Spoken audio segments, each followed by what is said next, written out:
பொதுவாக நாம் சிவபெருமானையே கூறுவோம். ஆனால் சிவனை விட கோபமும் ஆக்ரோஷமும் வேகமும் நிறைந்த கடவுளாக ஒரு கடவுள் கருதப்படுகிறார். சிவன் கோயில்களின் முன்வாசல் பகுதியில் நாயை வாகனமாக கொண்டு ஒரு கடவுளின் சன்னதி அமைக்கப்பட்டிருக்கும். இவரே அந்த சிவன் கோயிலுக்கும் உள்ளே இருக்கும் சிவனுக்கும் பாதுகாப்பாக இருக்கிறார். சக்தி வாய்ந்த சிவனுக்கே பாதுகாப்பு தரும் இந்த கடவுள் எவ்வளவு பலம் கொண்டவர் என்பதை இதன் வழி நம்மால் அறிய முடிகிறது. சிவன் போர் தலைவர் என்றால் அவருக்கு பாதுகாப்பாக 64 பேர் இருந்துள்ளனர்.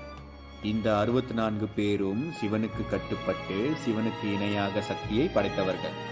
இந்த கடவுள்களே பாம்பை பூணூலாக அணிந்து, நகத்தை கொண்டு பிரம்மனின் தலையை கொய்து, உடம்பில் மண்டை ஓடுகளை அணிந்து, வேகத்தில் வாயு பகவானையை மிஞ்சி, கையில் யமனின் பாச கயிற்றை எய்து, உடம்பில் ஆடைகள் இல்லாமல் நவ கிரகங்களை பாதத்தின் கீழ் அடக்கி, சனி